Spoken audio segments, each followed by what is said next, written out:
Our story kicks off with a tragic scene: a girl, lifeless, lying in the middle of the rain.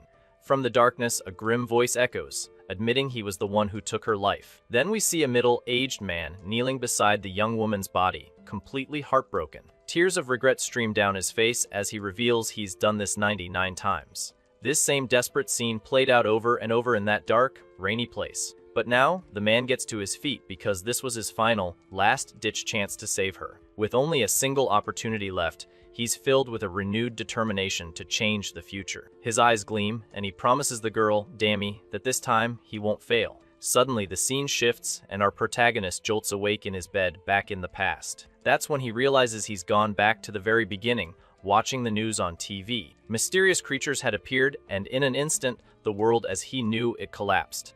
His daughter, Dammy, shows up and asks her dad why he's staring with that weird look on his face. He sees his little girl, alive, right in front of him, and remembers how they had to struggle to survive in the future. The man recalls a painful moment, holding his daughter in his arms as she was barely hanging on. Because for a middle-aged guy and a young girl, surviving in that world was a living nightmare. He remembers that in one of the timelines, he gave up and decided to end it all. But the moment it was over, a rope symbolically snapped in the void. Just then, a brilliant golden light appeared, and a divine figure emerged before him. Our protagonist then found himself on his knees before this floating, celestial being. The deity, with a smile, told him he'd get another chance to try again. Back in the present, his eyes fly open as cold sweat drips down his face. He's now lying in his bed, wide awake and fully aware of his situation. The man sits up in bed, wondering in shock how this trip back in time was even possible. Then he notices something odd, a strange mark on his forehead. Looking in the mirror,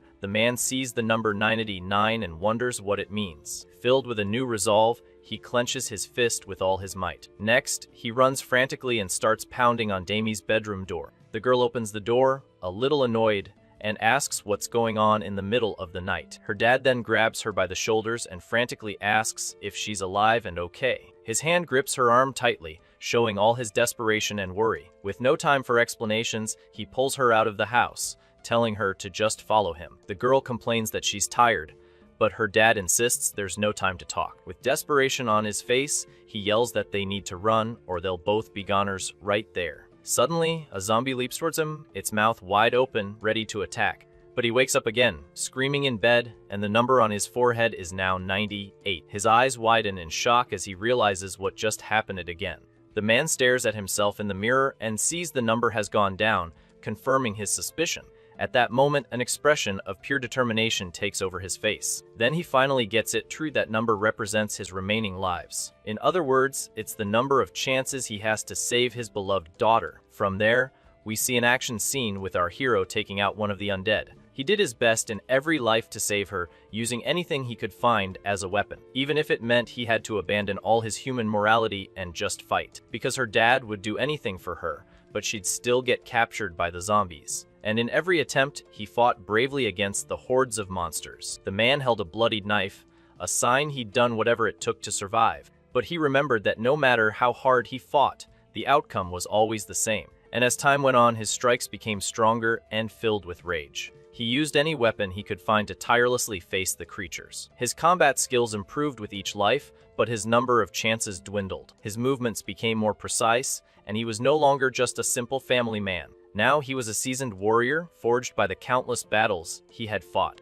Our hero became a zombie slaying machine, slicing and smashing all of them. After a long fight, he would stop exhausted amidst a sea of lifeless bodies. But no matter how many chances he had, he was determined not to give up on her. However, he realized that his daughter had already turned into a monster too. The zombie girl walked towards him, calling for her dad and asking to be saved. And with a vacant stare, she launched herself at him in a ravenous, desperate attack. All that father could do was let his daughter pass away in his arms again. Then he would point the weapon at himself to end the cycle of pain. Back in his last life, a single tear escapes from his closed eye. But this tear wasn't one of surrender, it was one of pure determination to keep going. Even lying in his bed, he remembered the pain of all his previous failures. With a new plan in mind, he gets up, ready to try one more time, but differently. He wouldn't shed any more tears of sadness, because now he would do anything to save her. Suddenly, he hears a noise and sees his daughter waking up in her bed, confused. The young woman leaves her room and asks what her dad was doing that was so loud at this hour. Then the girl sees that her father is already dressed in survival gear and holding a knife. She's shocked by the scene and doesn't understand a thing about what's happening. Her father stares at her with an intense, determined look as she calls out to him, frightened. With his hand outstretched, he approaches slowly so as not to scare the girl any further. To her surprise, he hugs her tightly, showing all his affection. He holds her close, feeling the relief of having her there, safe and sound. With a firm voice, he promises that he will save her, no matter what. Even if he failed 1,000,000 times, he swears that as long as he was alive, he would protect her. With a serious look, he asks his daughter to just trust him on this journey. The young woman is confused by her father's attitude, but her eyes show that she believes him. He then remembers a moment in Daejeon, where he carried his daughter in his arms. But this was the life where he found the perfect shelter on his 99th attempt. In this place, the army protected the gates and ensured the safety of all survivors. Inside the shelter, there was a complete medical team to care for all the injured. Because of this, order never collapsed, and the place became a true paradise. In that life, he lived for a long time until he became an old man in a wheelchair. He then found himself in a cemetery visiting his daughter's grave after 40 years. That's why he needed to be careful, because this was his last chance to save her. Now he was sure of his plan and what he needed to do to change their fate. The man realized that the place wasn't dangerous and would be their final destination. So he took his own life to get one last chance to save his beloved daughter. Back in the present, the protagonist closes his eyes and prepares for what's to come. Now, father and daughter are geared up and ready to begin their survival journey. The father looks at his daughter with a gaze full of determination for the road ahead. Beside him, the young woman also looks serious and ready for whatever comes next. He remembers that Dami was always fated to perish before reaching the shelter, and all of it happened because of one mistake he kept making along the way. That's why he rehearsed for 40 years to keep his daughter alive until the end. With his hand on the doorknob, he prepares to put his perfect plan into action. This time, the protagonist was sure he wouldn't make a single mistake. But upon opening the door, he comes face to face with zombies right outside his house. A massive horde of the undead was waiting for them right on the street. The man realizes this was a variable he hadn't accounted for in his plans. Even with 40 years of practice, he wasn't ready for this surprise. At this, our hero freezes completely, unable to react, because in 99 attempts, this situation had never been different. Then a massive monster roars, leading the charge against the two survivors. The horde of zombies advances, their eyes red and filled with hunger. The protagonist stands paralyzed at the door, staring at the horde of ravenous monsters. His face twists in pure panic as his perfect plan goes completely down the drain. He remembers that in no previous life were there zombies at his front door. Suddenly, his daughter screams desperately at the terrible sight before her. In a swift reaction, the father shoves the girl away from the entrance. Pushed, the young woman falls to the floor terrified as he rushes to close the door. The man uses all his strength to hold the door shut and prevent the monster's invasion. From inside, his daughter watches everything, her eyes filled with fear and confusion. Panic takes over her face as she realizes the gravity of their situation. She screams once more, lying on the floor, unable to do anything to help her father. The girl gets up and asks what he thinks he's doing right now. Then she pounds on the door, begging him to open it and let her out. But the door can't withstand the pressure, and the zombies burst into the house, attacking him. Our hero screams in pain as he's completely overwhelmed by the hungry creatures. In his last breath, he feels the pain of having failed to protect his daughter once again. On the other side of the door, his daughter cries desperately, witnessing her father's sacrifice. But for our hero, this agony of passing was already a very familiar sensation. At that moment, he remembers a happier time when his little girl was still a baby. He recalls the smile on her face when he was still a young, hopeful father. His only worry back then was making his little girl smile and be happy. That's why, in his thoughts, he asks his beloved girl not to cry for him anymore, because he would protect her with his life, even if it cost him his last chance to live. The man then closes his eyes, wondering if it would all end in such a meaningless way. He couldn't be gone for good and leave his daughter alone in this dangerous world. Then, with new determination, he stomps his foot on the ground and says he won't give up. With superhuman strength, the protagonist shoves the horde of zombies back. On his face, we see a grin of pure fury, because he would perish as many times as it took. But he shouts that as long as his daughter was alive, he couldn't just pass on, because our hero can't afford to fail on his last opportunity. With that, A blast of energy sends all the undead flying away from him. One of the undead falls to the ground as the protagonist assumes his fighting stance. The creature stares at him with a confused look, not understanding what's happening. Then the man charges at high speed towards the horde of enemies before him. He becomes a blur of fury, destroying every monster that gets in his way. Without hesitation, our hero bites down on one of the zombies' shoulders with all his might. His eyes glow with power as he shows everyone that he has no more limits. With a wild roar, he tears a chunk out of the monster without showing any mercy. Next, the father uses another enemy's body as a weapon to attack the others. The man leaps into the air and smashes one creature into another with impressive force. Suddenly, a larger zombie tries to stop his attack, but he obliterates it with a single blow. After an intense fight, he finally defeats them all and clears his path. Even with his body covered in wounds, he faces the remaining monsters with determination. His aura of power expands, showing that he was no longer a simple human. The remaining creatures now look at him with fear and retreat from his strength. But inside, his daughter is still on the floor, unaware of her fate. The door opens slowly, and the girl looks at the crack with great anticipation. The young woman looks up with tears in her eyes as her father thinks about his last chance. Then the protagonist appears before her, covered in wounds, and she stares at him in shock. The man tells his daughter not to worry, even if he's not human anymore. With a look full of determination, he swears to protect her until the very end. In his new form, he asks his little girl if she was okay and safe. The scene then shifts to the Mapo district in Seoul, under the light of the full moon. There, we see the A-Mart, a supermarket that serves as a refuge for survivors. A soldier on guard gets furious and wonders what was going on there. Just then, our hero and his daughter run into a group of soldiers at the entrance. The soldier asks how they made it there alive with so many zombies everywhere. The soldier yells furiously, threatening to shoot if they don't answer immediately. The protagonist lowers his head in silence as the guard continues to yell at him. The man then notices something strange and asks what's wrong with his face. The soldier's eyes go wide with shock as he finally realizes the terrible truth. To the soldier's surprise, our hero is now wearing sunglasses, hiding his face.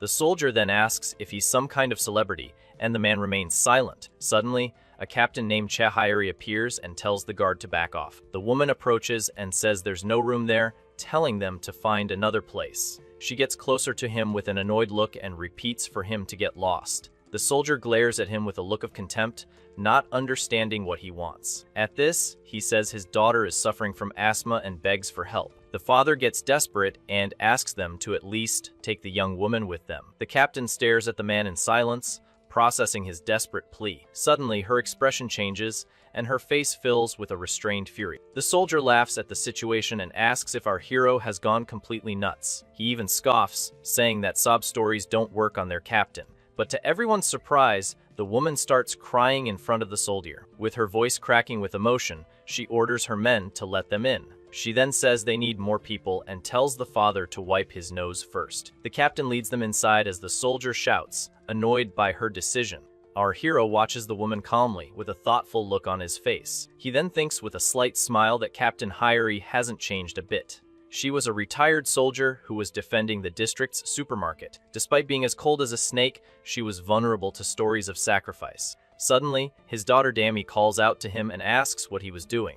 The young woman complains that he didn't follow the plan, and he tries to explain. But the soldier sees through the act and tells the girl to stop coughing immediately. The young woman gets dizzy, and the soldier gets irritated, asking if she's messing with him. Then the father holds his daughter and comforts her while assessing the situation. He notices her mental state is getting worse and that she needs to rest soon. Our hero thinks that all of this happened because of two unexpected variables. He still doesn't understand his own body, which was bitten but survived and grew stronger. That supermarket was the ideal survival route for the start of the apocalypse, because the place had plenty of supplies and was the only one protected by real soldiers. With his daughter finally safe, the protagonist observes a huge, destroyed building. Our hero wonders why the neighboring building collapsed, and the soldier finds him quite strange. The soldier begins to explain that 3 days ago, they were attacked by a horde of zombies. On that day, Captain Hyeri fought bravely against the monsters to protect the shelter. To save everyone, the captain lured the horde into the building next to the market. Then, she and her men escaped the building using a makeshift zipline. With that, the entire horde of undead was trapped inside that building. She then detonated the explosives they had planted and crushed all of them. The soldier says with a grin that the creatures got squashed like dried squid. Our hero stares at the soldier in silence, and the soldier notices his strange look. But behind his glasses, the man maintains a serious and focused expression. With a mocking smile, the soldier asks what's with the look he's giving him. The soldier says he can't possibly be thinking the zombies survived that. But suddenly, the giant shadow of a huge monster appears right behind the soldier. Its red eyes glow in the darkness, revealing a terrifying and hungry monster. The soldier turns around in shock, and his face fills with pure terror at the sight of the creature. From behind the rubble, a giant zombie emerges with a roar full of power and fury. Its red eyes glow intensely in the darkness as it prepares to attack. With a devastating blow, the creature smashes the ground, opening a large crater. But Captain Hyeri reacts quickly and manages to dodge the fatal attack by a hair's breadth. The monster's enormous arm grazes past her, destroying everything in its path. She then turns around with a serious look and prepares to face this enormous threat. Without hesitation, the woman charges toward the enemy, ready for close quarters combat. Meanwhile, the other soldiers panic, wondering where the monsters came from. The captain gets into a defensive stance, protecting the protagonist and his terrified daughter. With a furious shout, she orders all units to open fire immediately. Obeying the order, the soldiers fire their weapons with all their might against the horde. The shots hit the giant monster but seem to cause no damage to its skin. The creature stares at the soldiers with a look of pure fury, unfazed by the attack. Then the zombie prepares to attack the soldiers, who are defenseless before it. The giant monster attacks with full force, crushing the soldiers without any mercy. Amidst the chaos, one of the soldiers is paralyzed with fear, seeing his fallen friends. The creature prepares to crush the defenseless soldier with its huge, strong hands. But before the final blow, our hero shoves the soldier out of harm's way. Then the protagonist lands a powerful punch to the giant zombie's face, stunning it. At the same time, Captain Hyeri also attacks the monster with a strong, precise kick.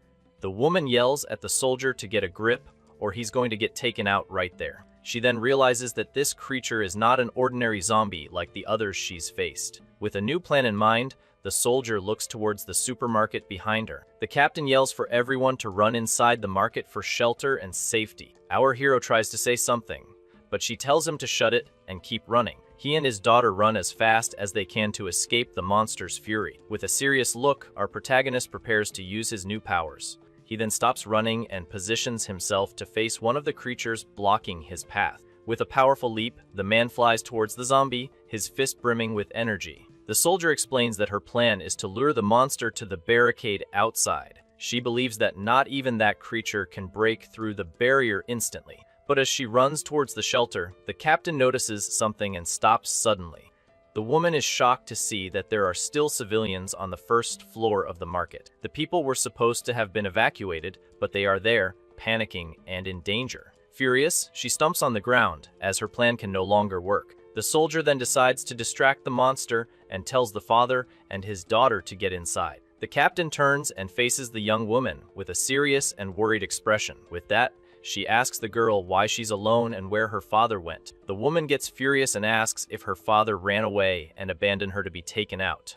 But the young woman calmly points behind the captain and says he's right there. The soldier is confused and doesn't understand what the girl is trying to show her. Then she turns around slowly, and her eyes widen in shock at the scene. Our hero was in the middle of the horde, destroying all the zombies with his fists. With a single powerful blow, he explodes one of the monster's heads with no difficulty. Then he lifts the monster's remains above his head, showing his strength to everyone. At this, the captain and the soldier are completely shocked by the scene before them. The civilians are also startled by the violence, and a father covers his daughter's eyes. The hand of one of the creatures falls lifelessly to the ground after the man's devastating attack. Next, our hero steps firmly on the bodies of the zombies he has defeated. He stops on top of the pile of monsters, looking a bit tired after the combat. The soldier then approaches him slowly, her weapon in hand, and gives him a serious look. The protagonist turns around and apologizes to his daughter for breaking his promise. He says he couldn't keep the word he gave to his beloved girl, Dammy, because he was so afraid of seeing her get hurt in front of him during this journey. But the captain is not moved by the scene and points her weapon directly at him. With a suspicious look, the woman asks the man who he really is. Our hero looks at her calmly with a serious expression, showing no fear of the situation. Then he adjusts his glasses and introduces himself to everyone as Ryu Minseok.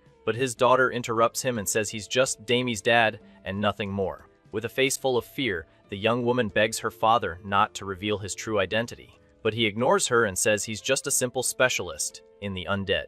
The three of them stand amidst the wreckage as the tension in the air grows. The captain and the girl are surprised, and the soldier asks what he means by specialist. He then explains that since the outbreak, he has analyzed the monster's weaknesses to survive. With a smile, the man says it was a pleasure to help and hopes to work with all of them. The soldier smiles back and pretends to accept his explanation of being a specialist. But suddenly, the woman grabs him by the collar with an expression of pure fury. His daughter screams in shock, and the captain tells the girl to be quiet and stay out of it. She then says that he defeated a bulletproof monster using only his bare hands. And to make matters worse, his red eyes are just like those of the creatures they faced. The woman gets right in his face and asks if he's even a real human being. Furiously, she yells and asks if he's making fun of her with this specialist story. The soldier repeats that he defeated a bulletproof monster without using any weapons. Then she gets closer and says his red eyes are exactly like the zombies. The soldier demands an answer and asks if he's even a real human being. Then he denies being human and explains that the soldier's shots did have an effect. He explains that the creature was already weak, so he just delivered the final blow. The man says that the Eater is born from the fusion of two zombies and has incredible defense. But he reveals that the creature's weakness was its jaw, which couldn't take the damage. In his thoughts, he scoffs and says that maybe a steel sledgehammer would have worked. The captain then asks about his eyes, and he says he has a genetic condition. He points at her and says that looks like hers make him very uncomfortable. The man gets closer and asks the soldier if he still looks like a monster. The captain stares at him with a serious expression and seems to accept his explanation for now. But in her mind, the woman still thinks he's very suspicious and something is wrong. The soldier thinks that a zombie would never protect its daughter like that anyway. After some thought, the captain decides to allow them to stay at the shelter. She turns around and tells the two of them to get inside the supermarket for protection. But the soldier warns him that she'll be keeping an eye on him the whole time, Mrs. Specialist. The captain turns away with a furious look, her expression one of pure disappointment. She then looks at her men, fallen on the ground after the monster horde's attack. At that moment, two of her men run towards her, and she asks if they're okay. Suddenly, the soldier lands a powerful kick on one of the soldiers with great anger. The woman screams that in emergency, civilians should go to the parking garage. He explains that they panicked, but she says they all could have been taken out. With that, the captain threatens them and says if it happens again, she'll finish them herself. The soldiers salute her in fear, and she closes her eyes, looking very tired. One of the soldiers wishes the captain a good rest, but he seems annoyed with her. Inside the supermarket, we see many survivors, and one of them is thankful to be alive. Sitting on the floor, our hero's daughter asks what he was thinking. The young woman says she was relieved he didn't get caught lying to the soldier. With that, Dammy scolds him, saying her heart almost exploded from that bluff. Then the girl asks her father if he already knew Captain Hyeri from somewhere. The man denies it but remembers all his past lives and encounters with her. The father is surprised that his daughter knows what bluffing is, and she says she learned it from him. With a smile, he confirms to the girl that she did indeed teach him that word. In a happy memory, he remembers her saying that her dad taught her many things. Back in the present, the man gets up and says he's going to get something for them to eat. The young woman watches him walk away with a confused expression, not understanding a thing about her father. As he walks away, the two exchange a look full of affection and great concern. At that moment, he remembers an instance when his daughter took his sunglasses. The girl asked him to promise not to tell anyone about his big change, because if people found out about his powers, they might try to hurt him. With a serious look, the young woman insisted that he keep that secret under lock and key. Back in the present, our hero thinks that his beloved daughter was right all along. He picks up a box and understands that his identity must remain an absolute secret, because if people found out about his powers, the entire shelter would panic. Then the man returns with the food and calls for his daughter, who was waiting patiently for him. But he finds her asleep on the floor and sits down beside her with the box of supplies. Affectionately, the father covers his sleeping girl with a blanket to keep her warm. But he wonders why everything was so different this time. The man realized that the monsters were appearing much faster than before, because in none of his 99 lives had this situation happened this way. The protagonist still didn't understand why the creatures were changing so much. Then he finally comes to a conclusion, and the answer to everything was himself. The scene shifts to a night view of the city, now overrun by the undead. In the nearby mountains, a sinister presence watches everything from the treetops. A strange being floats in the air and senses our hero's presence in the city. Another aberration with multiple arms looks towards the city because it's looking for him. An entire horde of zombies gathers because they want him and his daughter gone. Ryu Minseok doesn't know if his existence somehow disturbs their balance, or if the monsters are simply afraid of the power he has awakened. But one thing was certain, and he could no longer ignore this important fact. To the creatures, our protagonist was also an unexpected variable. The scene then shifts, and our hero appears on top of a ladder in the middle of the night. He realizes that all the zombies in the area are gathered there, and is pleased with this. With a leap, the man lands on the ground, ready for the battle to come. He's happy because he won't have to search for them all over the city anymore. The horde of undead stares at him hungrily, and he prepares to start the fight. Then he grabs 2 ladders and says he needs to finish everything before his daughter wakes up. With a smile, the father uses the ladders as a weapon and says he needs to make her a meal. At that moment, one of the monsters charges in his direction to begin the great attack. The entire horde of creatures runs at him, their eyes filled with hunger. But a larger, stronger zombie stands out in the middle of the monster crowd. Our hero leaps into the air and dodges the creature's attacks with great agility. He then uses the ladder as a weapon to attack the zombies in a devastating blow. With a powerful move, the man squarely hits one of the creatures with the ladder. He then spins in the air and hits several monsters at once with his weapon. The protagonist destroys the head of one of the zombies with a final, precise blow. Suddenly, his hand glows with blue energy and trembles with an unknown power. With that, his eyes glow red, and he clenches his fist with all his might. Then he uses his weapon to create a beam of light that destroys the enemies in front of him. But he's faced with new, centipede-like creatures blocking his path. The monsters prepare to spit purple energy and stare at him with red eyes. With that, a huge explosion of purple energy destroys the enemies in his path. The protagonist leaps into the air with his 2 improvised weapons in hand, ready to fight. He then uses his energy to attack and destroy all the monsters that surrounded him. With a powerful blow, the man hits the ground and creates a devastating shockwave.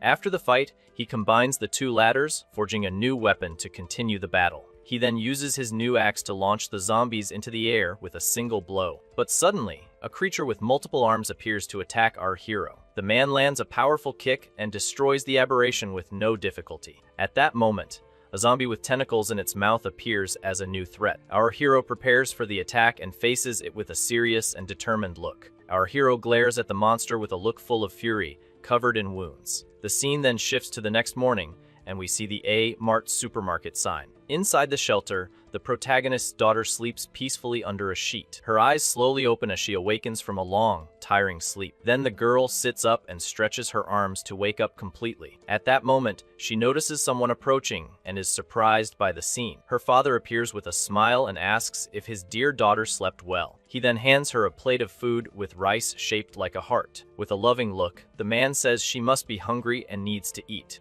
The young woman looks at the meal her father prepared and seems very moved by the gesture. With a happy smile, the girl agrees and seems ready to enjoy the food. Suddenly, the scene shifts to outside the market on a quiet, sunny morning. But in the captain's office, she's yelling angrily at one of her soldiers. The soldier insists that the noises they heard between 1 and 5 in the morning were real, because according to the morning report, all the zombies in the area were found lifeless. The captain slams her fist on the table furiously and asks how that was possible, wondering if the monsters fought each other. The soldier says he didn't believe it either, but he saw the scene with his own eyes. The woman leans on the table in shock, as the monsters vanished in just 4 hours, and she doesn't understand what happened. Suddenly, the soldier has an idea, and her eyes widen with a new realization. With that, she sits down in her chair and tells the soldier to gather all the survivors immediately. Then, with a serious look, she announces that the operation to escape the market is about to begin.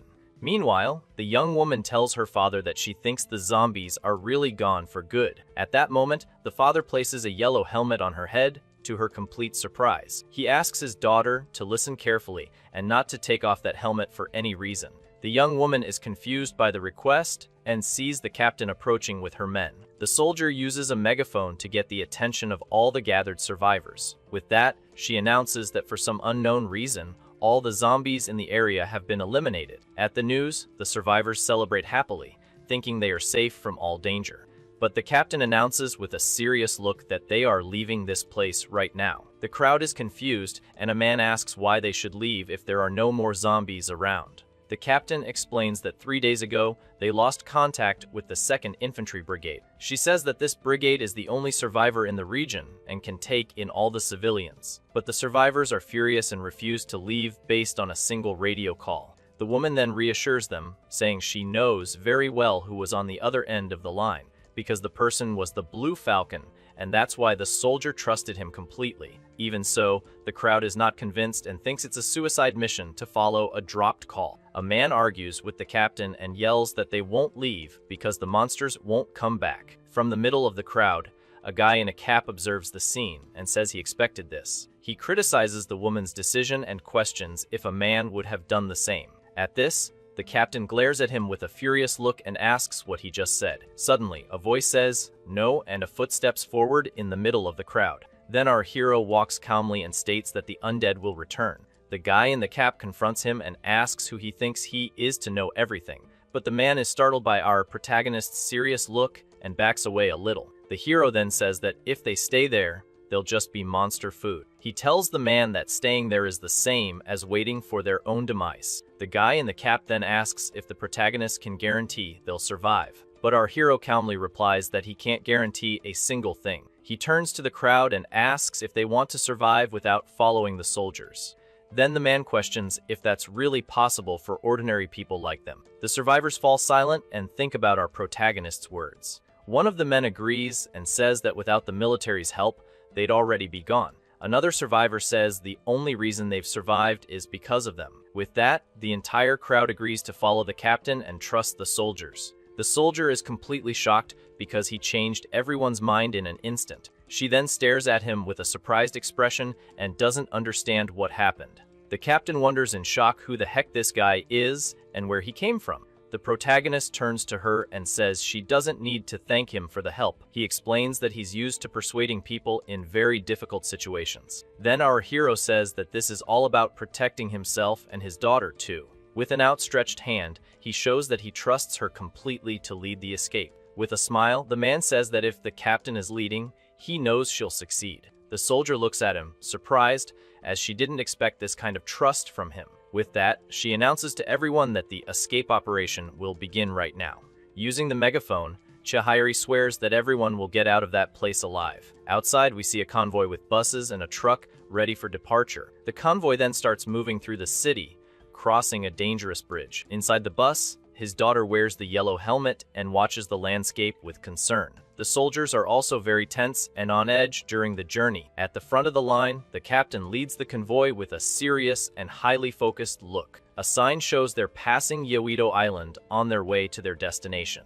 A soldier says it's strange to be crossing the Han River, but she tells him to stay sharp. The woman then says with a serious look that their journey is just beginning. Suddenly, the soldier screams a sergeant's name, and everyone is shocked by the scene. A horde of agile zombies leaps from a footbridge and attacks the convoy by surprise. The horde of undead runs towards the convoy with fury and immense hunger. The captain yells for the civilians and her team to go right while she goes left. It's explained that the monsters' first weakness is their highly sensitive hearing. With that, the soldiers throw several cans on the ground to attract the creatures' attention. The creatures turn and run towards the noise, falling into the soldiers' trap. The woman celebrates because the plan worked, and the zombies started following them. Then she tells her men to keep their distance and not let the monsters catch up. But the soldier desperately warns that there are now many zombies chasing them closely. With a determined look, the captain yells for everyone to head towards the Seongsan Bridge. But when they arrive, they see that the bridge is completely destroyed with no way out. The second weakness is that they always run in a straight line, so she yells for them to act. At that moment, the truck makes a sharp turn, swerving off the path of the destroyed bridge. The horde of monsters can't stop, and they all fall off the bridge straight into the water. One of the undead screams as it falls into the river along with all the other monsters. The truck accelerates and runs over the remaining monsters, escaping the deadly trap. The entire horde of undead plummets from the destroyed bridge straight into the river. With that, we see the remaining monsters on the road, and the third weakness of the zombies emerges. One of the undead roars, and it's revealed that their backside is their biggest weak spot. Suddenly, a steamroller appears and crushes one of the creatures without any mercy. Then our hero appears, driving the machine and yelling, here comes the steamroller. The machine is described as the king of construction vehicles, weighing dozens of tons. At this, a two-headed zombie is hit head-on by the powerful yellow vehicle. Another creature screams in fury but can't stop the force of that war machine. Without hesitation, the man runs over the entire horde with his devastating steamroller. But suddenly, a giant zombie and its followers appear for a new challenge. In the truck, the captain and her soldiers watch the scene, shocked and terrified. Then the protagonist destroys the bridge, sending the giant monster and the others into the water. After the battle, our hero stares at the wreckage with a serious and determined look. The scene then returns to the convoy, which now continues its way safely through the city. Inside the bus, the protagonist's daughter and an old woman rest, relieved and safe.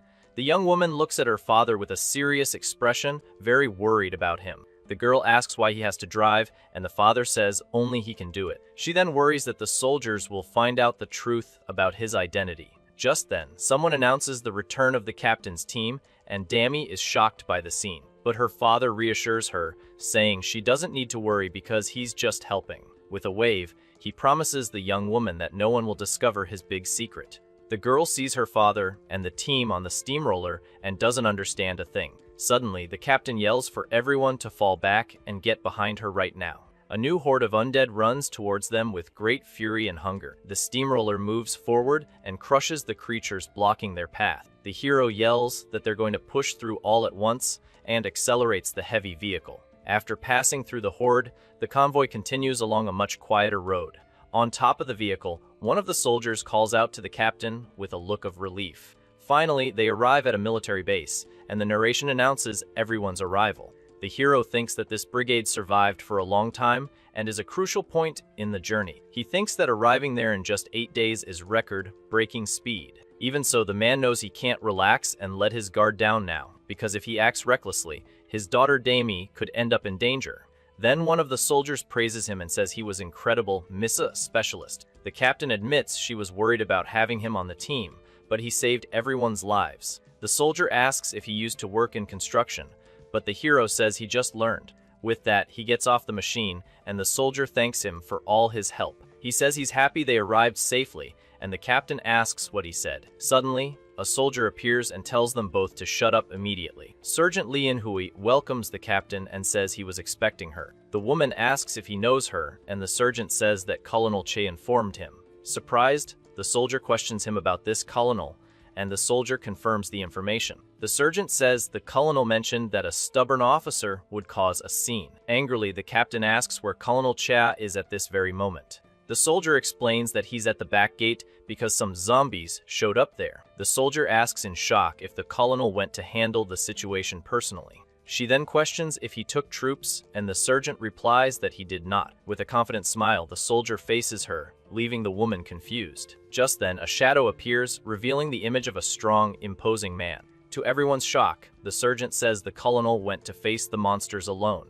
The scene then shifts to the back gate, where a soldier is timing something. He looks at his watch and sees that 35 minutes and 27 seconds have passed. The soldier then shouts excitedly that the colonel has set a new record. The colonel smashes a monster's head and says that an axe is the best weapon. With a smile on his face, he shows that he enjoys fighting with his own hands. Because for the soldier, it was much more satisfying to eliminate the monsters personally. It's then revealed that he is the Blue Falcon Colonel Cha Pungo of the 2nd Brigade. The soldier worries about the colonel, but he just laughs in his subordinate's face. The colonel explains that at his level, he can read the monster's movements, because he knows exactly all the fighting capabilities of each one of them. The colonel yells that his men would be useless and would only get in his way in battle. Then he stretches and complains about his joints, saying that age shows no mercy. With that, the man complains about his men and wishes someone more capable would show up. Suddenly, a giant zombie gets up, and the soldier turns, surprised by the scene. The colonel asks the creature how it was still alive after all that. Then the monster roars furiously and advances to attack the soldier with all its might. But before the final blow, a mysterious figure intervenes with a devastating strike. The soldiers are shocked by the scene and wonder what that strange thing was. The colonel then prepares for the fight and faces the new threat with his axe in hand. He says that at his level, he can see things much more clearly. At that moment, a demonic image appears, representing the power he feels. The soldier then faces our hero and says he knows exactly how powerful he is. The protagonist introduces himself as Ryu Min Seok and says he came to help with the situation. But with a furious roar, the colonel raises his axe to attack our hero. Without hesitation, the Blue Falcon delivers a deadly, hate-filled blow against the man. The soldiers scream desperately, not understanding why the colonel attacked a civilian. One of the soldiers is in shock and can't believe what he's seeing. But to everyone's surprise, our hero stops the axe with just 2 fingers. The Blue Falcon is shocked, as he never expected a simple man to stop his blow. With that, the soldier yells for everyone to get inside and activate the red alert immediately. Then the colonel realizes that this man is actually a monster with red eyes. Our hero says that the colonel's eyes can't be fooled at all. Then the man calls him by his full name, and the soldier asks how he knew it. With a simple movement of his fingers, the protagonist shatters the axe blade into pieces. The Blue Falcon says he needs to stay there, and the hero understands he'll have to convince him. But he knows that words alone won't be enough to resolve this situation. That's why he's going to show him in the way the colonel likes and understands best. The soldier looks at him with a smile, because he's ready for the challenge to come. With that, our protagonist clenches his fist and prepares to show his true strength. He then says he's going to show the Blue Falcon who he really is. Our hero then assumes his fighting stance and prepares for combat. With that, the colonel asks if he really wants to fight him right now. With a smile, he says he's seen a lot of crazy people, but this situation has piqued his interest. In the blink of an eye, the two charge at each other at high speed. The soldier is enveloped in a blue aura and says he accepts his opponent's challenge. Then he runs towards him and says he's going to see what kind of guy he really is. Suddenly, a red alert sounds and civilians are ordered to the shelter. The captain wonders what the alert is, and the soldier tells them to follow procedures. Another captain named Wak approaches and asks if she is Captain Cha Hyeri. The woman turns to him and asks what is happening at this very moment. With a furious look, the soldier questions his actions and where he was looking. He points his weapon and says the monster that attacked the colonel mentioned her name. The woman is shocked and asks which monster he was talking about. The soldier then says the creature's name was Ryu Min Seok and asks who he is. She then looks at the crowd and realizes that was the name of her specialist. The protagonist's daughter is shocked to hear her father's name mentioned. Meanwhile, the fight begins and our hero charges forward with his fist in flames. He lands a powerful punch on the soldier, breaking the wall behind the man. With that, the wall is completely destroyed by the impact of that blow. The colonel then yells and asks if he still dares to say he's human. Then the specialist retaliates and lands a powerful punch to the Blue Falcon's face. With the impact of the blow, the soldier's foot drags across the floor with great force. With his red eyes glowing,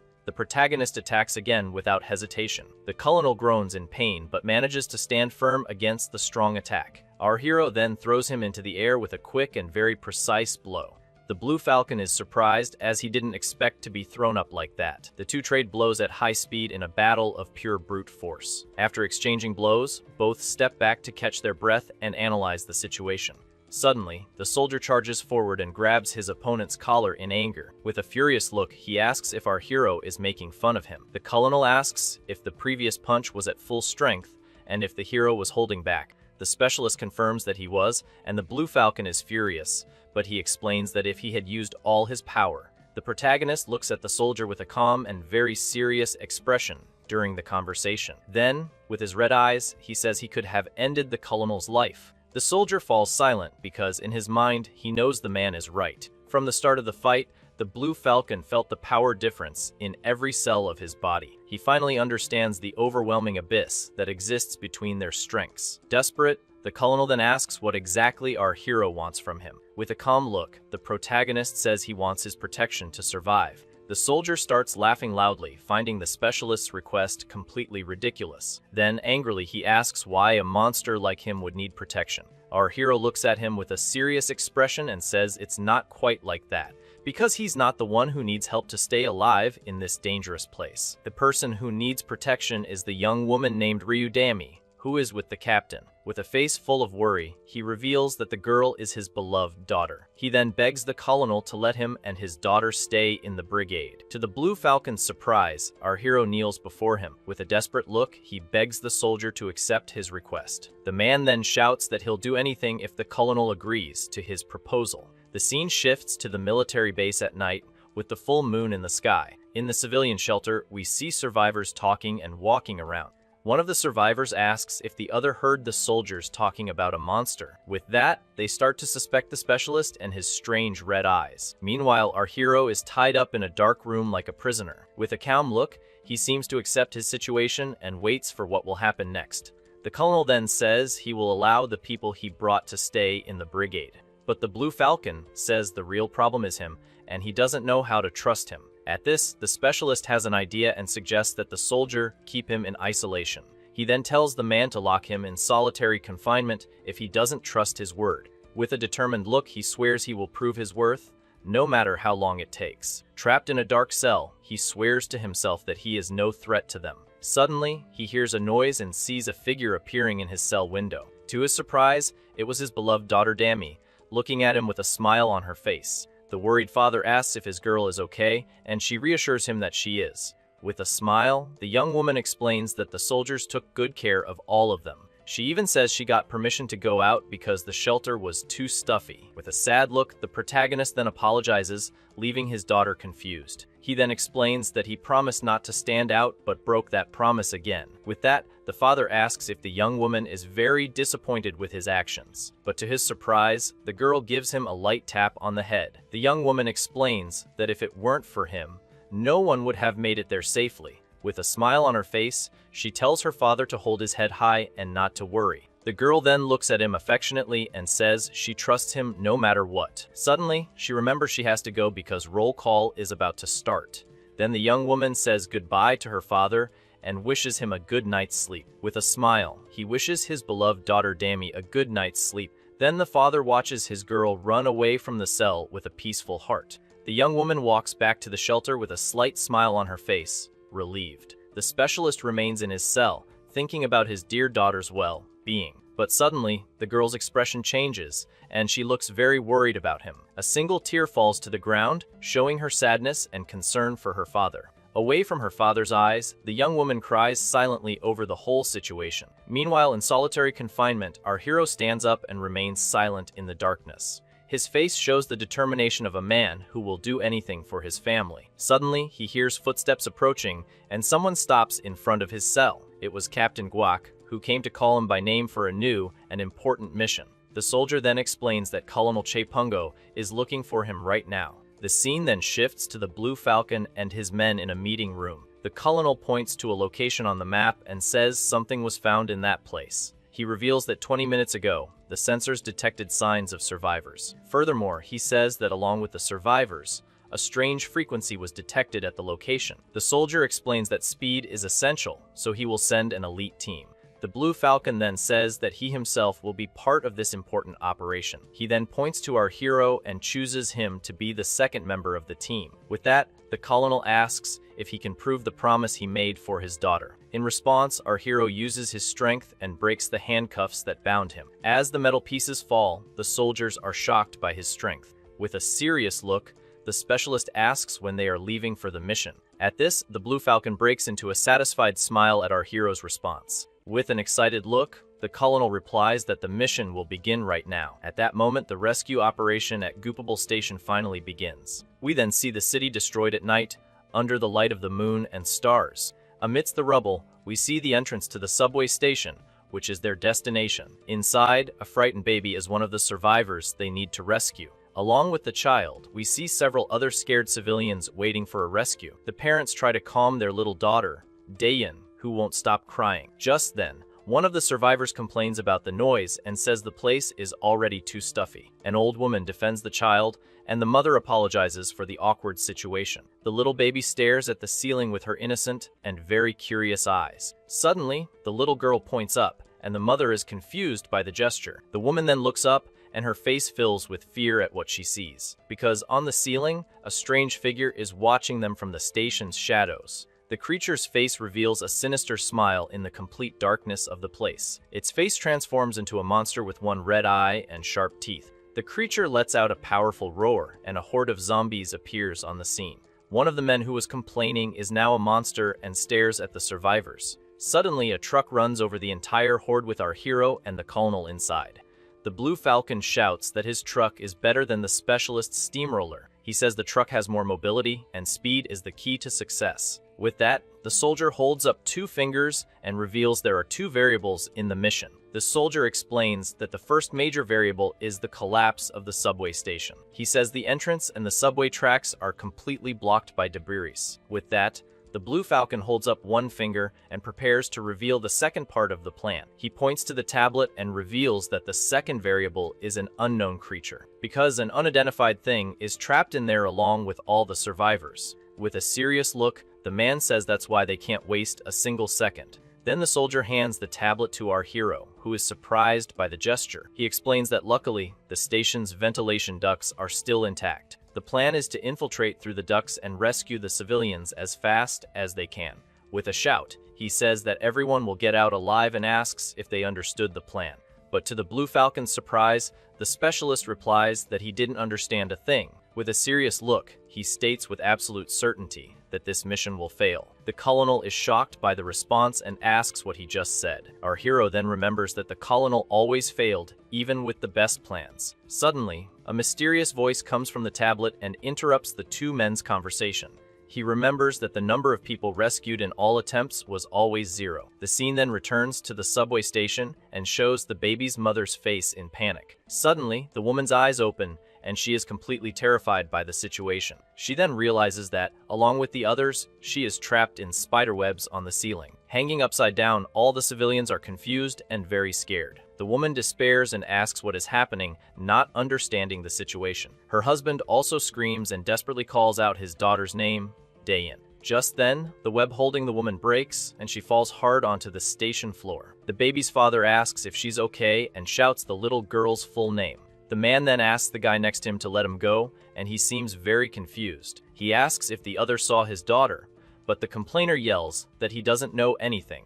Furious, the guy in the cap yells for them to untee him from the web immediately, but he sees the old woman who defended the baby crawling towards him on the web. With a voice full of fear, the man asks what the old lady is doing there. Then the woman's eyes glow red, revealing her true monster form. With that, the creature opens its huge mouth and shows its rotten teeth to the man. Then the old woman attacks the man with impressive force and great fury. The other survivors panic and beg the creature to stop the attack. Suddenly, the man's body gets up, and he turns to the other survivors. Now transformed, he walks slowly towards the civilians with a vacant stare. Frightened, the survivors point at him, not believing what was happening. A woman screams desperately as she realizes he is now a hungry zombie. With that, all the civilians run away from the new threat in a total panic. People wonder where the monsters came from and run for their lives.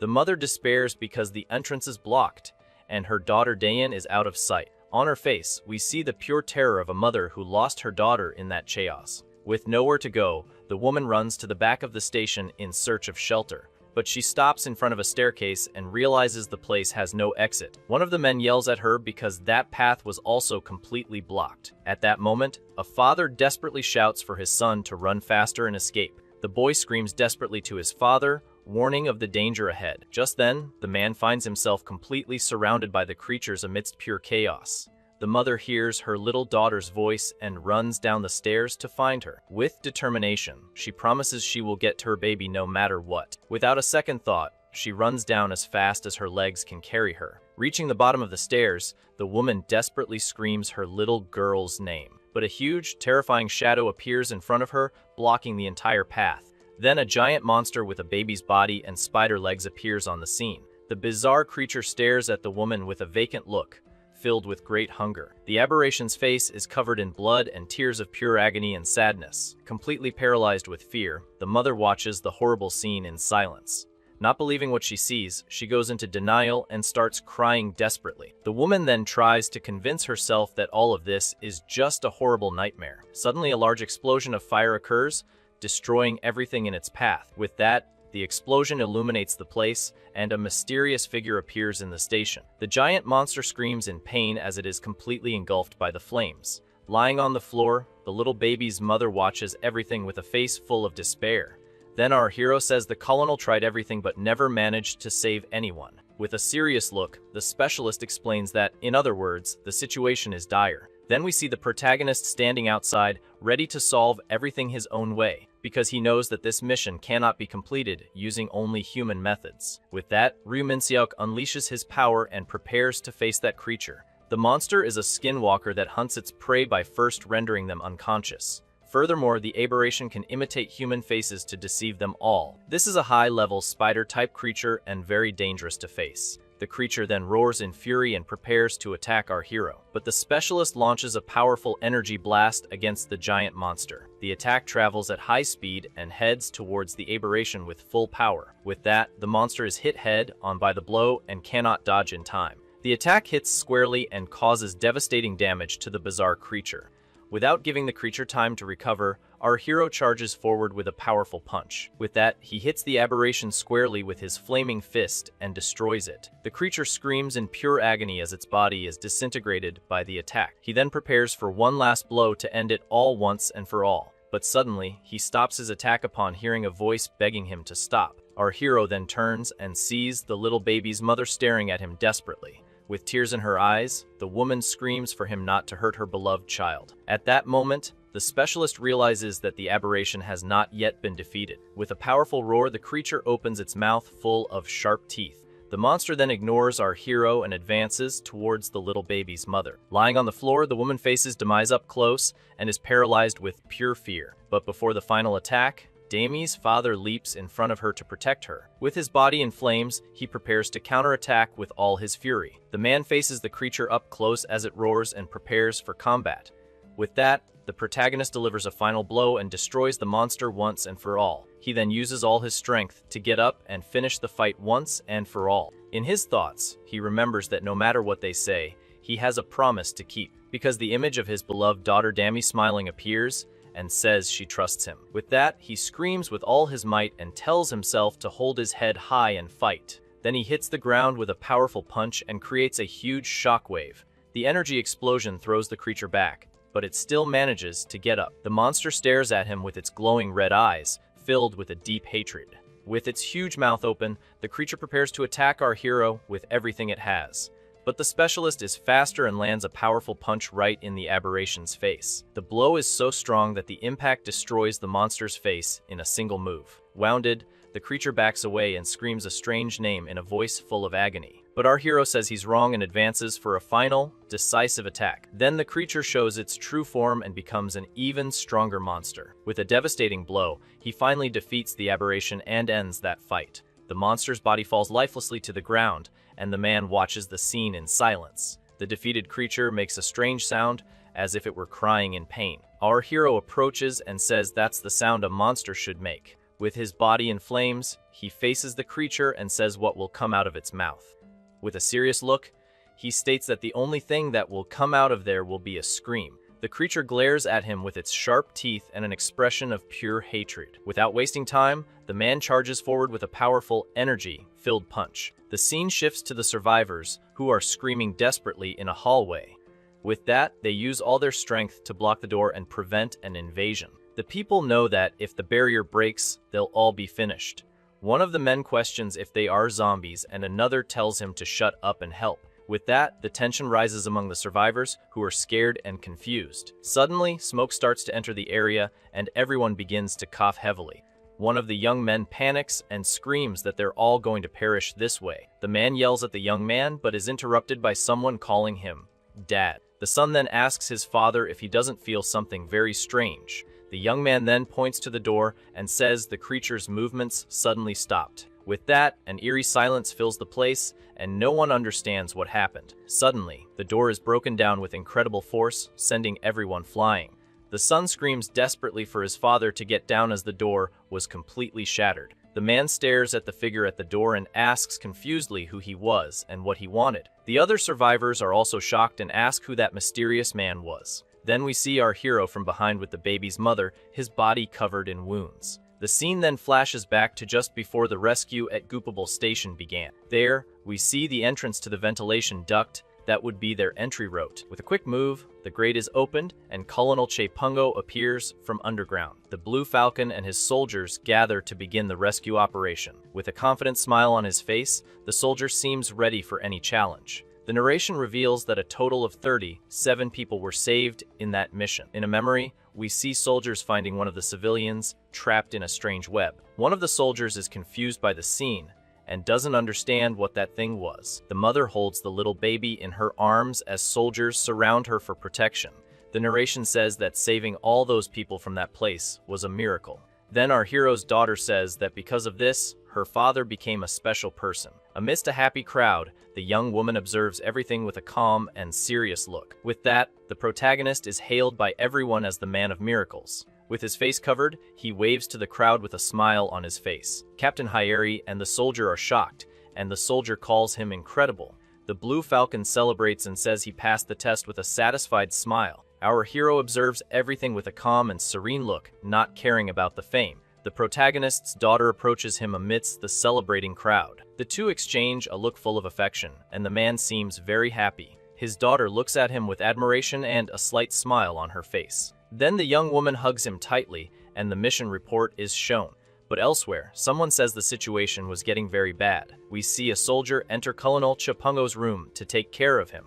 The soldier leaves the room and asks the colonel to rest, saying he'll bring the medicine later. With that, the door closes, and the soldier is left alone in the complete darkness of the room. We then see the colonel lying in bed with a compress on his forehead, looking very ill. But when we see his neck, we notice he's sweating coldly, and his skin is changing. A group of people are having a blast, celebrating their survival with plenty of drinks and good cheer. A woman holds her baby while other guys celebrate the safety of the shelter. They're partying with all sorts of drinks.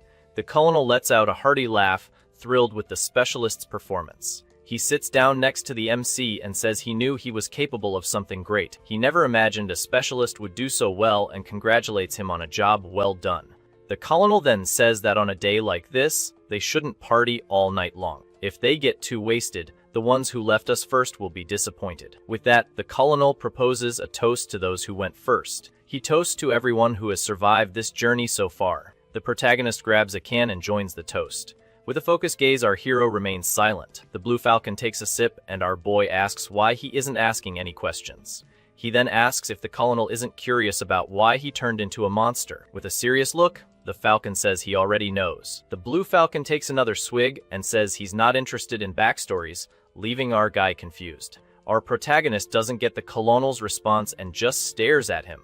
The Falcon smiles and says he's interested in his will to save people from this hellhole. This answer brings a huge smile to his face. The protagonist returns the smile, and the Falcon comments that he knows what he needs to know. Our guy says the colonel hasn't changed a bit. The colonel asks what he means, but he just plays it off. The Blue Falcon then asks him about his true destination, the city of Daejeon. He questions why the man is still there, since with his abilities, he should have already reached his destination. Our guy explains he has a job to do with the brigade, but the colonel doesn't quite get it. With a serious look, our protagonist remembers all his past failures. He recalls all the times he was impatient and rushed to save his daughter. In every attempt, the outcome was never good, and he always found her lifeless. The colonel notices and asks if he is the variable that changed everything. Our guy asks how he knew, and the Falcon says he can tell just by looking at him. He concludes that the hardest thing in the world to control is a child. The protagonist notices Captain Cha's absence and asks where she went, but the colonel doesn't answer. Suddenly, the Blue Falcon chugs his entire drink. The hero's daughter shows up and calls for him, while the colonel asks someone to bring more drinks. His daughter says she's going to head in first because she's extra tired. He tells the colonel he'll be right back. She says he doesn't have to walk her, but the protagonist insists, saying the path is too dark. The two walk away together under the colonel's watchful eye.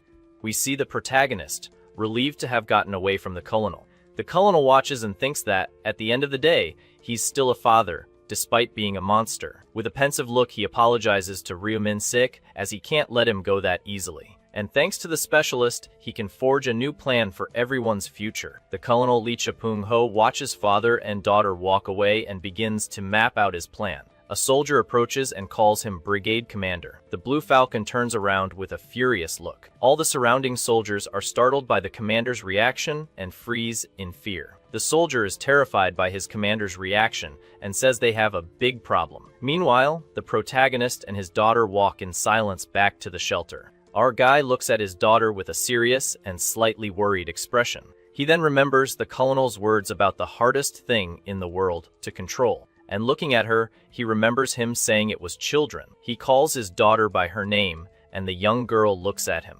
With a serious look, he He says there's something he wants to ask her. Our protagonist asks if the girl isn't afraid of him. He remembers the first time he revealed his monster form to his beloved daughter. In his memories, Dami accepted him as her father without hesitation, despite his different appearance. He asks her directly if she isn't scared of her own father. The young woman confirms that she is scared, leaving her father surprised and speechless. She confesses that she's been scared every single day since he turned into a monster, and that she was afraid that one day he might take her life too, just like he did with the others. With a sad look, she reveals that she can't pretend everything is okay anymore. In tears, the young girl asks where her real father is, calling our guy a monster. He then snaps out of his daze, startled, realizing it was all just in his head. His daughter holds his arm, worried because he's acting strangely. Confused by her father's reaction, Dami asks what he's doing and what he's thinking so hard about. He plays it off with a smile and says it's nothing. Dami starts to cough, and he asks if she's alright. Dami keeps coughing nonstop. Our guy tells her to bundle up and not stay in the cold. He tells her to go inside and says he'll get some cough medicine. Suddenly, his eyes glow red. He calls out his daughter's full name, and the young woman turns around, confused. With a furious look, our hero prepares to attack, sensing imminent danger. In a swift move, he shoves his daughter away, protecting her. The young woman screams in fear as she's pushed hard, not understanding what's happening. The protagonist seems to have caught something in his fists. Dami asks what's wrong as he stares at his hand. In his hand, the protagonist sees a strange mosquito, with vibrant colors and glowing red eyes. He realizes he was bitten by the creature and crushed it in the palm of his hand. Suddenly, an alarm blares throughout the military base. The soldier who brought the drinks is attacked and transforms into a ravenous monster right in front of the colonel. With a furious look, the Blue Falcon yells that this is the real deal and orders an immediate evacuation. A horde of zombies erupts inside the brigade, and the Republic of Korea's army faces the outbreak. The colonel remembers the conversation he was having with our protagonist, where he asked about the Eater, and the Blue Falcon asked if he was the one who gave it that name. The colonel recalls thinking the monster was ugly at first, but now, in its spider form, he considers it a handsome fellow. Our guy states that the creatures are constantly evolving. He continues, explaining that they become smarter and more powerful with each passing day. Our guy takes a sip of his drink. Then he concludes that the threat they pose to humanity will never stop. Back in the present, he was now being attacked by the monster. With his mouth wide open and eyes bulging, the man screams as his body contorts grotesquely. Our MC, with a confident smile, says is exactly why he chose this place. He then mentions his strength, capable of bench pressing 508 pounds. His power surpasses that of an entire brigade, a single man with the strength of an army. Known as the Blue Falcon who soars over the battlefield, he is a living legend. Because here, in this place, they had him, a powerful weapon against any threat. The commander questions the appearance of zombies inside the brigade, holding the head of one. Quickly, he orders everyone to be taken to the shelter. Enraged, the commander yells, asking if everyone there wants to become zombie Cho. Terrified, the soldiers reply that they do not. While everyone evacuates, he just watches. Holding one of his comrades, he wonders how this virus managed to infiltrate his brigade. Analyzing the creature's body, he notices something unusual. Looking closer, he spots a strange scar on the zombie's neck. Suddenly, the unexpected happens. More screams from those creatures inside the brigade. More zombies appear, surrounding the survivors. Without hesitation, the commander stomps hard on the head of one of the infected. He then unleashes a powerful kick, sending several zombies flying. Grabbing a piece of wood from the ground, he prepares for the next attack. With a direct hit, he smashes one of the zombies. The commander then gives clear orders one soldier must get his gear, while they find Ryu Min sick. With a serious expression, he demands his men hurry to carry out the orders immediately. Confidently, the soldiers reply, "Yes, sir," and set off on their missions amidst the chaos that has engulfed the base. The commander, furious, questions how these creatures dare to act this way on his territory. Charging forward with fury, he delivers a powerful blow, smashing a zombie's head. With his eyes glowing with rage, he declares with conviction that this place belongs to him. Giving the creatures no chance, he continues his relentless assault, hitting several zombies. In a roar of fury, the commander reinforces that this is his kingdom. Spinning his body, he lands another perfect blow. His strike impales the creature's mouth with the stake, with so much force that he lifts the creature into the air. Even in the midst of intense combat, he notices another creature approaching from behind, but easily attacks it as well. Another zombie attempts a surprise attack. Gritting his teeth in pure rage, the commander also impales the other creature's mouth. The creatures just keep coming to attack him. The commander becomes furious, grinding his teeth. With unbelievable fury, he starts to scream, and he begins to repeat for everyone to her cutie blhk. Safely inside, the protagonist approaches Dami, placing a hand on her helmet and asking if she remembers. He warns her to never take off her protective gear again. Dami, kneeling, asks if what she's wearing isn't a bit of an overkill. Looking at him, the girl questions what kind of zombie they're up against. He then explains that their name is Mosky, a type of super small, mosquito-like zombie. The incubation period varies, but whoever gets bitten will eventually become a zombie. It's the first time even he has seen this variant, even in his past life. With a furious expression, he says it doesn't matter, and that he couldn't care less about this new threat. Looking at Dami, he thinks that there are no excuses. If she perishes again, it's all over. The Moskies are gathering again, but he considers them mere appendages. Elsewhere, someone is confused about the situation. The armed female soldier seems confused, hearing the name Mosky for the first time. One of her comrades explains that they are mosquito-type zombies and orders her to minimize skin exposure. The soldier carefully listens for the name Ryumin, sick. We see a slightly blurry glimpse of the Falcon. Now we see them more clearly, the protagonist alongside the Falcon. The female soldier clicks her tongue, clearly irritated. A soldier approaches her, confused, and she orders everyone to cover their skin and join the containment effort. She then urgently asks where the brigade leader is. The soldier hesitates, unsure how to answer her question about the commander's whereabouts. Suddenly, a soldier on the wall calls for the captain. He reports that there's a single zombie outside the brigade, which leaves the captain in disbelief. The lookout explains that the creature's appearance is strange. Trying to describe it, the soldier stammers, unable to find the right words for the bizarre creature. From atop the wall, he observes an enormous frog. The soldier finally manages to describe the creature. The creature, with its sinister red eyes, stares at the military base with a bizarre appearance. Abruptly, the giant frog opens its mouth disproportionately wide. From its mouth, a massive swarm of zombie mosquitoes begins to pour out. Terrified, the soldier screams, alerting everyone to the swarm of mosquitoes coming out of the frog's mouth. The captain is shocked by what the soldier just said. The swarm of creatures flies towards the brigade,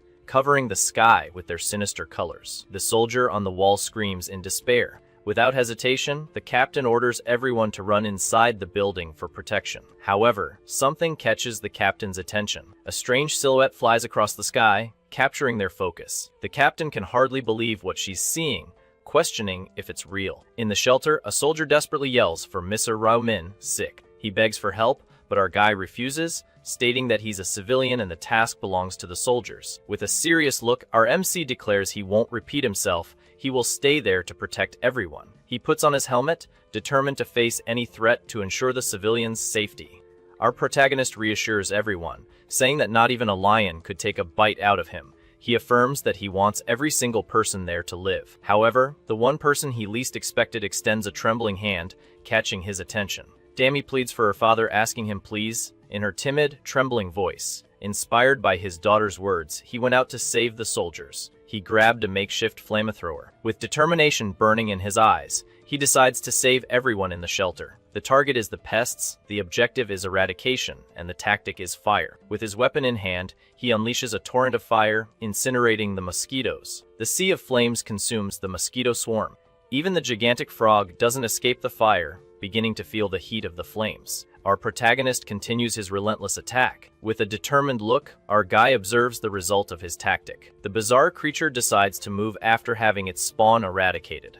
The giant frog then prepares to leap. The monster jumps super high, even clearing the height of the flames. Our MC grits his teeth as he watches the creature try to escape. He looks down and sees an alternative way to pursue the creature. From the top of the wall, our protagonist leaps from above. He lands precisely on the moving vehicle, surprising the captain. Captain Cha stares at him as he joins her in the car. She questions him, asking if that bizarre creature is responsible for all the chaos in the brigade. The captain then presses him, wanting to know if he has the knowledge to take that thing down. Our MC, without hesitation, confirms that he does. The captain declares that the first step is to eliminate the creature. With a serious look, she warns him, saying she has a mountain of questions for him. She makes it clear that if he tries to fool her with lies again, things will get ugly. In a sharp tone, the captain demands he confirm if he understood her. Our guy just nods, accepting her terms without a word. With the deal made, the captain slams on the accelerator. The vehicle speeds off at high velocity, advancing to face the threat. They get further and further away from the military base. In a dark, damp cave, we see the bizarre frog entering its hideout. The creature is a high-level zombie, capable of multiplying by copying other organisms. The monster opens its enormous mouth and lets out a sharp, disturbing shriek into the darkness. Alone in the cave, it continues to emit its terrifying screams. The creature's cries fill the gloomy environment. From the depths of the darkness, sinister red eyes open, revealing an even more menacing presence. A hideous creature, with multiple red eyes and sharp teeth, emerges from the darkness of the cave. This is a slider host type zombie, a creature that serves as a host for others. The main body of the host usually hides in dark places, like caves or tunnels. For this reason, finding the host is an extremely difficult task, which complicates its elimination. But our guy already knew this information and attacks the frog before it can return to the host. The host creature cracks a macabre smile. Our MC explains that to deal with an enemy like this, the only effective strategy is a surprise attack. With a swift move, he crushes the frog's head. He forces the creature's mouth shut as it tries to open and release another swarm. The swarm that managed to escape flies towards the girl. However, with her flamethrower, she incinerates the creatures. With her flamethrower in hand, she is super focused. Over the radio, she understands the situation and orders the mission to be completed properly. The captain reports that the brigade has entered the cleanup phase. The captain assures him that now the civilians, including Dammy, will be safe. Our protagonist thinks that the strength to recover quickly from problems is the result of strong leadership. He reveals that this was why he sought out Commander Cha Peng Ho, the leader of that brigade. Our guy thanks her for the information, but the captain says he was the one who saved everyone. She acknowledges that the containment was quick because his initial response was precise and decisive. The captain wonders how he knows all of this, but he cuts her off, saying it's not over yet. He warns that if they don't eliminate the host, the brigade will be in danger again. The captain agrees that the questions can wait. The priority now is to take that thing down. She readies herself and asks if she just needs to block the escape route, as he said. Our MC agrees that cutting off an escape route is key. He explains that this alone won't be enough to guarantee victory against that creature. The host's main characteristic is its capacity for excessive reproduction. The number of organisms it can create is so large it becomes impossible to estimate. They form a connected biological structure, which means that even if the host falls, it can regenerate. The captain is shocked by this revelation, questioning if there's any way to win. She asks, with a hint of hope, if he has a method to defeat the creature. With total confidence, our guy confirms that he does. Without wasting time, he advances towards the cave entrance. With a single powerful punch, our protagonist destroys the entrance to the cave. The impact of the blow is so strong that it shakes the entire area, kicking up dust and debris. The captain watches, shocked at the display of strength. Inside the cave, the host creature and its brood of frogs are revealed by the light. Our MC explains that the method to stop the creature's multiplication is actually simple. The plan consists of cornering the creature and not stopping the attack until it can no longer regenerate. With a dark look, he declares that the only solution is to keep eliminating everything. With a sadistic tone, he says the situation is perfect. He remembers the chaos in the brigade, the soldiers fighting desperately for their lives. The image of his scared daughter comes to his mind, fueling his determination. He recalls Dammy, protected but still in danger. Overcome by an overwhelming fury, our protagonist declares that his rage is too hot to be contained. Inside the cave, our protagonist unleashes all his fury, facing the horde of creatures with violence. Outside, the captain watches the now blocked cave entrance, listening to the sounds of battle. Shocked, she calls him a crazy son of a gun, and wonders what kind of person he is. She remembers a past conversation where she was ordered to provide support to Ryu Min's sick. In a flashback, the commander asks her if she still doesn't understand the importance of that man. He explains that our guy isn't just an important piece for the brigade, but the answer for humanity. Back in the present, the captain is pulled from her thoughts by a radio call. A soldier calls her desperately, asking where she is and what's happening. She picks up the radio, still processing the revelation about the protagonist's true identity and purpose. Looking at the blocked cave, she is speechless, not knowing what to say. Time passes, and night gives way to a sunny and peaceful morning in the forest. The peace of dawn contrasts with the violence and massacre that took place. From the rubble, a hand covered in red goop slowly emerges. Our protagonist drags himself out, exhausted, as the fight lasted 18 hours, 26 minutes, and 34 seconds. The total number of creatures eliminated was 7,127,446. Under the morning sun, our protagonist stands victorious. All creatures were destroyed by him. His arm, covered in red goop, trembles slightly, showing the superhuman effort of the battle. Despite the visible exhaustion, the determination in his eyes remains unshaken, reflecting his strength. Covered in dirt and battle marks, our guy stares at the horizon, victorious after the long night. All that carnage was the work of a single transcendent being, a man who surpassed human limits. A report on Operation Code Black reveals 21 losses, 19 wounded, and the complete elimination of the creatures. Back at the base under the night sky, calm slowly returns after the chaos of the invasion. A soldier approaches the captain, who seems to be in a state of shock, trying to get her attention. He informs her that the brigade commander is calling for her, awaiting her report. Arriving at the base, the captain sees her commander. With an expression of shock and confusion, she calls his name, stammering. Relaxed, the commander is eating a snack covered in red goop. He casually asks why she looks so startled. Confused by his calmness, the captain stares at him, not understanding how he can be so relaxed. She explains that she heard over the radio that he was in danger, so she rushed to help him. The commander starts laughing boisterously, finding her concern amusing. In a flashback, we see the captain arguing with the commander. Laughing, he mocks her, saying she was furious before, but now she's worried about his safety. A soldier reports that the commander held off all the zombies by himself, without any gear. Thanks to his intervention, all the civilians, including Dammy, were evacuated safely. The commander admits he got a little banged up and that the situation was risky. The captain turns away irritated, thinking to herself that she was a fool for worrying. He then asks her about our protagonist's whereabouts. He asks why she is alone. The commander asks seriously if he managed to deal with the frog zombie. The captain looks at him, remembering the battle that just took place. She reminds him of the conversation they had the day before. In a flashback, the commander states that our protagonist is the Hanser for humanity. Back in the present, the captain, with a thoughtful look, seems to be starting to understand what he meant. A memory from the past shows the captain and the commander on a sunny day, surrounded by other soldiers. On a track, she was watching our guy, our protagonist, covered in scratches and sweat, as the captain tells herself she's beginning to understand everything. On another sunny day, the captain seems to be practicing how to offer someone a drink. She tries every possible approach. Suddenly, the captain explodes in frustration, shouting that she can't do it. She walks away, annoyed with herself, wondering how she's supposed to act naturally around him. Two soldiers watch her from a distance, one of them wondering what the captain is doing all by herself. The captain, deep in thought, questions whether she should give him the drink, calling our guy a liar. Still, remembering his effort, she decides the right thing to do is to at least thank him. With a smile, the captain acknowledges that our protagonist really did save the brigade. Suddenly, she stops, surprised to see our guy talking with the commander down below. Watching the two of them, she wonders what they're talking about. Seeing the perfect opportunity, she decides to go down, thinking it's less awkward to approach a group of three. Hidden, she gets closer and listens to their conversation. The captain continues to listen intently to the discussion between the two. Our guy, in a serious tone, confirms that the commander heard him right the first time.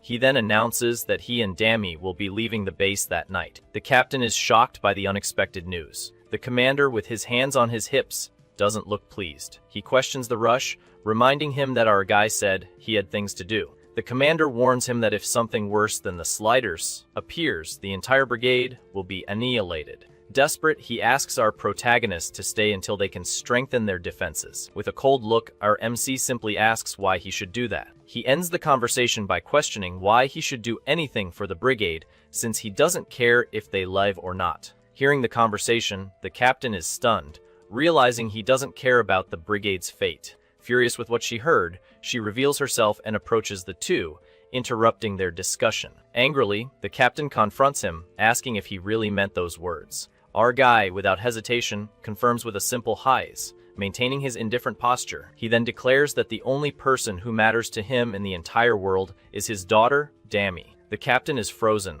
processing the coldness of his words and his total lack of consideration. With her teeth clenched in anger, she tries to contain her frustration. She restrains herself and simply walks away, leaving even the commander surprised. Our protagonist thinks that by following the original route, something like this was bound to happen. The drink the captain was holding, she throws to the ground, showing her disappointment. Scolding herself, she questions what she expected from a monster. Our guy realizes that the captain is starting to develop feelings for him, which is a problem. He concludes that he needs to nip these feelings in the bud before they deepen. Our MC understands that this is the only way to keep her safe and away from the danger that surrounds him. He remembers a warning he received, telling him to be careful and not get involved.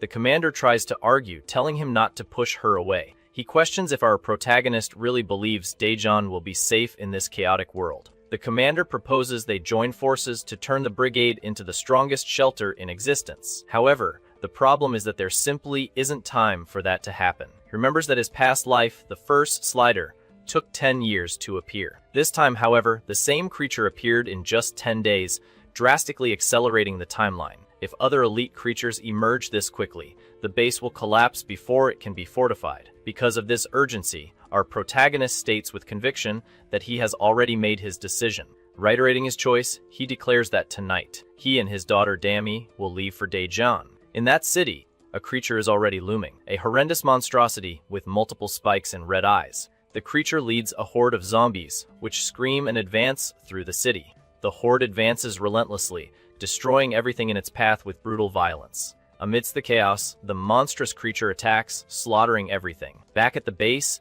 the commander despairs over our protagonist's decision to leave. However, our guy interrupts him, saying that in return, he will make the colonel a proposal. CMLA-UESE, a military convoy led by a bulldozer. The convoy, consisting of tanks and armored vehicles, carves a path through the streets. The tanks fire upon the zombie hordes infesting the city. The creatures are decimated by the convoy's firepower. Our MC questions the commander, asking if he isn't also curious about the future. He reminds him that building the most perfect shelter has always been the colonel's great dream. Sitting in the bulldozer's cabin, our protagonist looks back. He sees Dami wearing a helmet, safe inside the car. Our guy then proposes that they confirm together, with their own eyes, what the future holds. He becomes determined. He declares that they will find out together if the Daejeon shelter will survive or if it will fall. On a rainy night, at the northern end of the Miho River, something begins to emerge from the water. A monstrous creature rises from the waters. Its sharp teeth are bared as it lets out a scream that echoes through the rainy night. The hideous, slimy creature writhes over the water. Looking at the creature's image on a tablet, the commander comments on its size. Gathered in the rain, the soldiers observe the creature, described as a high-level zombie slug. Through a drone, they watch the creature, and our guy explains that its characteristic is its poison. The poison flows throughout its body, making it extremely dangerous. Just a simple touch of its poison can be fatal. The commander asks what they're going to do, as that is the only bridge to Daejeon, and they can't wait long. Our protagonist explains that the creature's poison hardens with ultraviolet rays, slowing its agility. When that happens, they just need to hit the protruding part on its head to eliminate it. The commander notes that there are 2 hours until dawn. Decided, he orders them to rest and has the others handle maintenance on the armored vehicles. As the rain continues to fall, the soldiers wait for the right moment to act. One of the soldiers comments that the situation is very suspicious. He wonders how our protagonist knows so much about zombies, if perhaps he's some kind of expert to know so much. Annoyed, the soldier questions if our guy went through the zombie outbreak before everyone else. The commander appears behind the grumbling soldier with a less than friendly expression. The soldier starts bad-mouthing the commander, saying he thinks he's getting old and senile. The commander scolds the soldier, who lets out a high-pitched yelp. The commander grabs the soldier and reprimands him. Dami stretches in the middle of the rain. She complains of pain from sitting in the same position for so long. Our MC appears behind her with a dark look and calls her name. Startled, Dami crouches down in fear. Surprised, he worriedly asks what happened. She complains about being scared, and our protagonist, concerned, offers her a snack to apologize. Dami, irritated, yells and tells him not to sneak up on her like that again. She comments that she's still getting used to her father's new face. Our guy apologizes to Dami, a little embarrassed. He asks if he doesn't look like her father anymore, leaving Dami speechless. The protagonist saw that he went too far with the question after seeing her reaction. With a smile, our MC explains that he's changed a lot and that it's hard to see him as a father, but he's still grateful. He starts to change the subject, saying that wasn't what he wanted to ask. In his thoughts, our protagonist reveals he's always had this question, but was afraid of the answer. He wonders why Dami accepted him as her father even after he became a monster. But she surprises him by pointing to his eyes. Dami points and states that his eyes are still the same as always. Our MC wonders if she means his red eyes, but she says no. Eating the snack, Dami begins to tell a story from when she was 7 years old. She remembers the day they said goodbye to her mother. On that day, little Dami held her father's hand, looking up at him sadly. She explains that from that moment on, her father always had the same eyes. They were eyes that looked at her as if she were the most pitiful person in the world. They were eyes that always seemed to carry a deep regret. Dami admits that she felt annoyed seeing her father with that look. The person he saw as the most pitiful in the world wasn't her. It was himself, her own father, who carried all that weight. Dami remembers the day 2 weeks ago when the door opened and someone came in.